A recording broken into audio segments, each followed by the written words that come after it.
ವಿರೋಧ ಪಕ್ಷದ ನಾಯಕರಾದಂಥ ಸನ್ಮಾನ್ಯ ಆರ್ ಅಶೋಕ್ ಅವರು ಹೇಳಬೇಕಾದ್ರೆ ಭಾಳ ಜವಾಬ್ದಾರಿಯಿಂದ ಈ ಮಾತನ್ನು ಹೇಳಿರ್ತಾರೆ. ಅದರ ಜೊತೆಯಲ್ಲಿ ಆಡಳಿತ ಪಕ್ಷದ ಸಚಿವರಾದಂಥ ರಾಜಣ್ಣವ್ರ ಮಗವರು ಹೇಳೋಂತಂದರೆ ಇದಕ್ಕೆ ಹಿಮ್ಮು ಕೊಡ್ತಕ್ಕಂಥ ವಿಚಾರಣೆ ಅದರಲ್ಲಿ. ಯಾಕೆ ಅಂತಂದರೆ ಈಗ ನಾನು ನೀವು ಮಾತಾಡಿರ್ತಕ್ಕಂಥ ವಿಚಾರ ಮೂರನೇ ವ್ಯಕ್ತಿಗೆ ಗೊತ್ತಾಗ್ತದೆ ಅಂತ ಅನುಮಾನ ಏನೋ, ನಾವು ಇಬ್ಬರು ಫೋನಲ್ಲಿ ಮಾತಾಡಿದ್ವಿ, ವಿಚಾರ ಎಲ್ಲಿ ಹೊರಗಡೆ ಹೋಯ್ತು ಅಂತೇಳಿ. ಇದು ಒಂದು ದೊಡ್ಡ ಅಪರಾಧ. ಇದು ಫೋನ್ ಟ್ಯಾಪಿಂಗ್ ಅಂತಕ್ಕಂಥದ್ದು ಹಿಂದೆ ಸರ್ಕಾರಗಳೇ ಮಂತ್ರಿಗಳನ್ನೇ ರಾಜೀನಾಮೆ ಕೊಡ್ತಕ್ಕಂಥ ಮಟ್ಟಕ್ಕೆ ತೊಗೊಂಡೋಗಿರ್ತಕ್ಕಂಥದ್ದು. ಕುಮಾರಸ್ವಾಮಿ ಅವರು ಕೂಡ ಹಿಂದೆ ನಮ್ಮ ಫೋನ್ ಟ್ಯಾಪಿಂಗ್ ಮಾಡ್ತಾವ್ರೆ ಅಂತೇಳಿ ಹೇಳಿದ್ದಾರೆ. ಸೊ ಇದು ಇಲ್ಲೀಗಲ್. ಇದು ಯಾಕಂದರೆ ತನಿಖಾ ಸಂಸ್ಥೆಗಳು ಫೋನ್ ಟ್ಯಾಪಿಂಗ್ ಮಾಡ್ತಾರೆ, ಆದರೆ ಅದನ್ನು ಬಿಟ್ಟು ಸರ್ಕಾರದ ಮಟ್ಟದಲ್ಲಿ ಫೋನ್ ಟ್ಯಾಪಿಂಗ್ ಮಾಡಿರ್ತಕ್ಕಂಥದ್ದು ಇದು ನಿಜಕ್ಕೂ ಕೂಡ ಇದು ಯಾರು ಕೂಡ ಒಪ್ಪತಕ್ಕಂಥ ವಿಚಾರ ಅಲ್ಲ. ಇದರ ನಮ್ಮ ವಿರೋಧ ಪಕ್ಷದ ನಾಯಕರು ಏನು ಹೇಳಿದ್ದಾರೆ ಅದರ ಬಗ್ಗೆ ತನಿಖೆ ಆಗಬೇಕು. ಸುಮ್ಮನೆ ಇದನ್ನು ನಾವು ರನ್ ಮಾಡ್ತಕ್ಕಂಥದ್ದಲ್ಲ.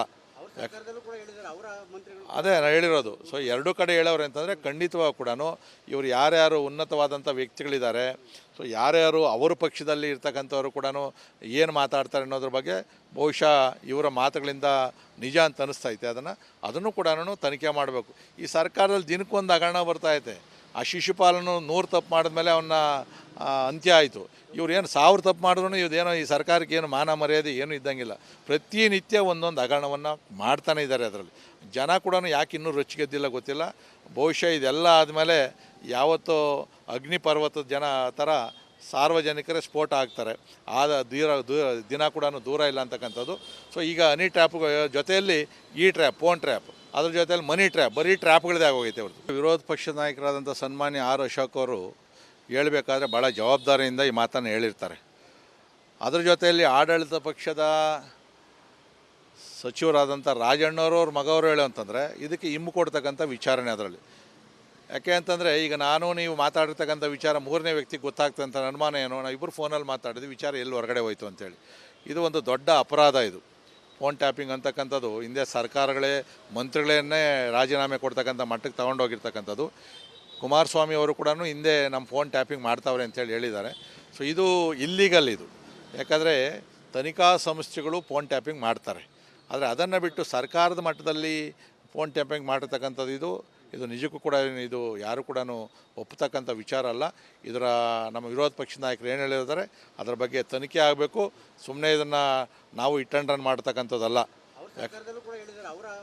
ಅದೇ ನಾನು ಹೇಳಿರೋದು. ಸೊ ಎರಡೂ ಕಡೆ ಹೇಳೋರು ಅಂತಂದರೆ ಖಂಡಿತವಾಗಿ ಕೂಡ ಇವರು ಯಾರ್ಯಾರು ಉನ್ನತವಾದಂಥ ವ್ಯಕ್ತಿಗಳಿದ್ದಾರೆ, ಸೊ ಯಾರ್ಯಾರು ಅವರ ಪಕ್ಷದಲ್ಲಿ ಇರ್ತಕ್ಕಂಥವ್ರು ಕೂಡ ಏನು ಮಾತಾಡ್ತಾರೆ ಅನ್ನೋದ್ರ ಬಗ್ಗೆ ಬಹುಶಃ ಇವರ ಮಾತುಗಳಿಂದ ನಿಜ ಅಂತ ಅನ್ನಿಸ್ತೈತೆ.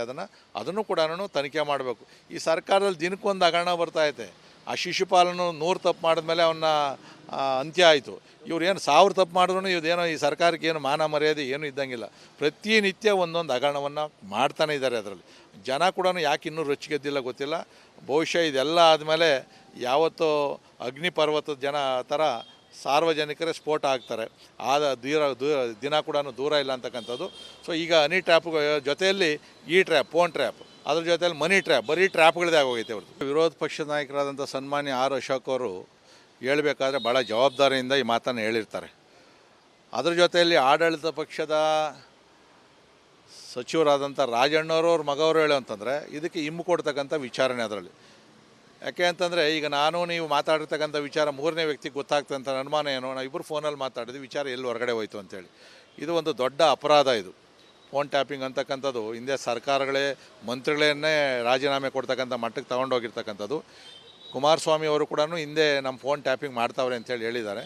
ಸೊ ಇದು ಇಲ್ಲೀಗಲ್. ಇದು ಯಾಕಂದರೆ ತನಿಖಾ ಸಂಸ್ಥೆಗಳು ಫೋನ್ ಟ್ಯಾಪಿಂಗ್ ಮಾಡ್ತಾರೆ, ಆದರೆ ಅದನ್ನು ಬಿಟ್ಟು ಸರ್ಕಾರದ ಮಟ್ಟದಲ್ಲಿ ಫೋನ್ ಟ್ಯಾಪಿಂಗ್ ಮಾಡಿರ್ತಕ್ಕಂಥದ್ದು ಇದು ನಿಜಕ್ಕೂ ಕೂಡ ಇದು ಯಾರು ಕೂಡ ಒಪ್ಪತಕ್ಕಂಥ ವಿಚಾರ ಅಲ್ಲ.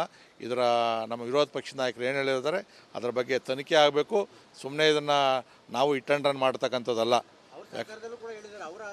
ಅದೇ ನಾನು ಹೇಳಿರೋದು. ಸೊ ಎರಡೂ ಕಡೆ ಹೇಳೋರು ಅಂತಂದರೆ ಖಂಡಿತವಾಗಿ ಕೂಡ ಇವರು ಯಾರ್ಯಾರು ಉನ್ನತವಾದಂಥ ವ್ಯಕ್ತಿಗಳಿದ್ದಾರೆ, ಸೊ ಯಾರ್ಯಾರು ಅವರ ಪಕ್ಷದಲ್ಲಿ ಇರ್ತಕ್ಕಂಥವ್ರು ಕೂಡ ಏನು ಮಾತಾಡ್ತಾರೆ ಅನ್ನೋದ್ರ ಬಗ್ಗೆ ಬಹುಶಃ ಇವರ ಮಾತುಗಳಿಂದ ನಿಜ ಅಂತ ಅನ್ನಿಸ್ತೈತೆ.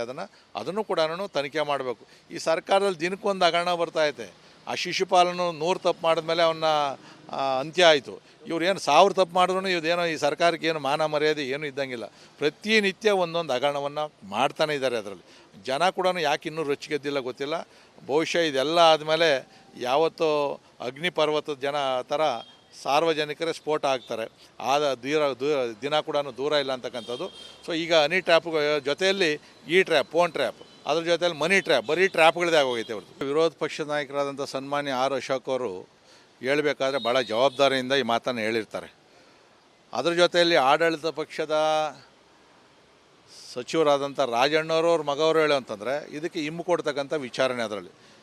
ಯಾಕೆ ಅಂತಂದರೆ ಈಗ ನಾನು ನೀವು ಮಾತಾಡಿರ್ತಕ್ಕಂಥ ವಿಚಾರ ಮೂರನೇ ವ್ಯಕ್ತಿಗೆ ಗೊತ್ತಾಗ್ತದೆ ಅಂತ ಅನುಮಾನ ಏನೋ, ನಾವು ಇಬ್ಬರು ಫೋನಲ್ಲಿ ಮಾತಾಡಿದ್ವಿ, ವಿಚಾರ ಎಲ್ಲಿ ಹೊರಗಡೆ ಹೋಯ್ತು ಅಂತೇಳಿ. ಇದು ಒಂದು ದೊಡ್ಡ ಅಪರಾಧ. ಇದು ಫೋನ್ ಟ್ಯಾಪಿಂಗ್ ಅಂತಕ್ಕಂಥದ್ದು ಹಿಂದೆ ಸರ್ಕಾರಗಳೇ ಮಂತ್ರಿಗಳನ್ನೇ ರಾಜೀನಾಮೆ ಕೊಡ್ತಕ್ಕಂಥ ಮಟ್ಟಕ್ಕೆ ತೊಗೊಂಡೋಗಿರ್ತಕ್ಕಂಥದ್ದು. ಕುಮಾರಸ್ವಾಮಿ ಅವರು ಕೂಡ ಹಿಂದೆ ನಮ್ಮ ಫೋನ್ ಟ್ಯಾಪಿಂಗ್ ಮಾಡ್ತಾವ್ರೆ ಅಂತೇಳಿ ಹೇಳಿದ್ದಾರೆ. ಸೊ ಇದು ಇಲ್ಲೀಗಲ್. ಇದು ಯಾಕಂದರೆ ತನಿಖಾ ಸಂಸ್ಥೆಗಳು ಫೋನ್ ಟ್ಯಾಪಿಂಗ್ ಮಾಡ್ತಾರೆ, ಆದರೆ ಅದನ್ನು ಬಿಟ್ಟು ಸರ್ಕಾರದ ಮಟ್ಟದಲ್ಲಿ ಫೋನ್ ಟ್ಯಾಪಿಂಗ್ ಮಾಡಿರ್ತಕ್ಕಂಥದ್ದು ಇದು ನಿಜಕ್ಕೂ ಕೂಡ ಇದು ಯಾರು ಕೂಡ ಒಪ್ಪತಕ್ಕಂಥ ವಿಚಾರ ಅಲ್ಲ. ಇದರ ನಮ್ಮ ವಿರೋಧ ಪಕ್ಷದ ನಾಯಕರು ಏನು ಹೇಳಿದ್ದಾರೆ ಅದರ ಬಗ್ಗೆ ತನಿಖೆ ಆಗಬೇಕು. ಸುಮ್ಮನೆ ಇದನ್ನು ನಾವು ರನ್ ಮಾಡ್ತಕ್ಕಂಥದ್ದಲ್ಲ. ಅದೇ ನಾನು ಹೇಳಿರೋದು. ಸೊ ಎರಡೂ ಕಡೆ ಹೇಳೋರು ಅಂತಂದರೆ ಖಂಡಿತವಾಗಿ ಕೂಡ ಇವರು ಯಾರ್ಯಾರು ಉನ್ನತವಾದಂಥ ವ್ಯಕ್ತಿಗಳಿದ್ದಾರೆ, ಸೊ ಯಾರ್ಯಾರು ಅವರ ಪಕ್ಷದಲ್ಲಿ ಇರ್ತಕ್ಕಂಥವ್ರು ಕೂಡ ಏನು ಮಾತಾಡ್ತಾರೆ ಅನ್ನೋದ್ರ ಬಗ್ಗೆ ಬಹುಶಃ ಇವರ ಮಾತುಗಳಿಂದ ನಿಜ ಅಂತ ಅನ್ನಿಸ್ತೈತೆ. ಅದನ್ನು ಕೂಡ ತನಿಖೆ ಮಾಡಬೇಕು. ಈ ಸರ್ಕಾರದಲ್ಲಿ ದಿನಕ್ಕೊಂದು ಹಗರಣ ಬರ್ತಾಯಿದೆ. ಆ ಶಿಶುಪಾಲನು 100 ತಪ್ಪು ಮಾಡಿದ್ಮೇಲೆ ಅವನ್ನ ಅಂತ್ಯ ಆಯಿತು. ಇವ್ರು ಏನು 1000 ತಪ್ಪು ಮಾಡಿದ್ರು ಇವ್ರೇನೋ ಈ ಸರ್ಕಾರಕ್ಕೆ ಏನು ಮಾನ ಮರ್ಯಾದೆ ಏನೂ ಇದ್ದಂಗಿಲ್ಲ. ಪ್ರತಿನಿತ್ಯ ಒಂದೊಂದು ಹಗರಣವನ್ನು ಮಾಡ್ತಾನೆ ಇದ್ದಾರೆ. ಅದರಲ್ಲಿ ಜನ ಕೂಡ ಯಾಕೆ ಇನ್ನೂ ರೊಚ್ಚಿಗೆದ್ದಿಲ್ಲ ಗೊತ್ತಿಲ್ಲ. ಬಹುಶಃ ಇದೆಲ್ಲ ಆದಮೇಲೆ ಯಾವತ್ತೋ ಅಗ್ನಿ ಪರ್ವತದ ಜನ ಥರ ಸಾರ್ವಜನಿಕರೇ ಸ್ಫೋಟ ಆಗ್ತಾರೆ. ಆದ ದಿನ ಕೂಡ ದೂರ ಇಲ್ಲ ಅಂತಕ್ಕಂಥದ್ದು. ಸೊ ಈಗ ಹನಿ ಟ್ರ್ಯಾಪ್ ಜೊತೆಯಲ್ಲಿ ಈ ಟ್ರ್ಯಾಪ್, ಫೋನ್ ಟ್ರ್ಯಾಪ್, ಅದ್ರ ಜೊತೆಯಲ್ಲಿ ಮನಿ ಟ್ರ್ಯಾಪ್, ಬರೀ ಟ್ರ್ಯಾಪ್ಗಳದೇ ಆಗೋಗೈತೆ ಅವ್ರದ್ದು. ವಿರೋಧ ಪಕ್ಷದ ನಾಯಕರಾದಂಥ ಸನ್ಮಾನ್ಯ ಆರ್ ಅಶೋಕ್ ಅವರು ಹೇಳಬೇಕಾದ್ರೆ ಭಾಳ ಜವಾಬ್ದಾರಿಯಿಂದ ಈ ಮಾತನ್ನು ಹೇಳಿರ್ತಾರೆ. ಅದ್ರ ಜೊತೆಯಲ್ಲಿ ಆಡಳಿತ ಪಕ್ಷದ ಸಚಿವರಾದಂಥ ರಾಜಣ್ಣವ್ರ ಮಗವರು ಹೇಳೋ ಅಂತಂದರೆ ಇದಕ್ಕೆ ಹಿಮ್ಮು ಕೊಡ್ತಕ್ಕಂಥ ವಿಚಾರಣೆ ಅದರಲ್ಲಿ.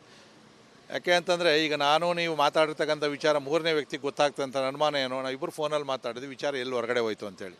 ಇದು ಒಂದು ದೊಡ್ಡ ಅಪರಾಧ. ಇದು ಫೋನ್ ಟ್ಯಾಪಿಂಗ್ ಅಂತಕ್ಕಂಥದ್ದು ಹಿಂದೆ ಸರ್ಕಾರಗಳೇ ಮಂತ್ರಿಗಳನ್ನೇ ರಾಜೀನಾಮೆ ಕೊಡ್ತಕ್ಕಂಥ ಮಟ್ಟಕ್ಕೆ ತೊಗೊಂಡೋಗಿರ್ತಕ್ಕಂಥದ್ದು. ಕುಮಾರಸ್ವಾಮಿ ಅವರು ಕೂಡ ಹಿಂದೆ ನಮ್ಮ ಫೋನ್ ಟ್ಯಾಪಿಂಗ್ ಮಾಡ್ತಾವ್ರೆ ಅಂತೇಳಿ ಹೇಳಿದ್ದಾರೆ. ಸೊ ಇದು ಇಲ್ಲೀಗಲ್. ಇದು ಯಾಕಂದರೆ ತನಿಖಾ ಸಂಸ್ಥೆಗಳು ಫೋನ್ ಟ್ಯಾಪಿಂಗ್ ಮಾಡ್ತಾರೆ, ಆದರೆ ಅದನ್ನು ಬಿಟ್ಟು ಸರ್ಕಾರದ ಮಟ್ಟದಲ್ಲಿ ಫೋನ್ ಟ್ಯಾಪಿಂಗ್ ಮಾಡಿರ್ತಕ್ಕಂಥದ್ದು ಇದು ನಿಜಕ್ಕೂ ಕೂಡ ಇದು ಯಾರು ಕೂಡ ಒಪ್ಪತಕ್ಕಂಥ ವಿಚಾರ ಅಲ್ಲ. ಇದರ ನಮ್ಮ ವಿರೋಧ ಪಕ್ಷದ ನಾಯಕರು ಏನು ಹೇಳಿದ್ದಾರೆ ಅದರ ಬಗ್ಗೆ ತನಿಖೆ ಆಗಬೇಕು. ಸುಮ್ಮನೆ ಇದನ್ನು ನಾವು ರನ್ ಮಾಡ್ತಕ್ಕಂಥದ್ದಲ್ಲ.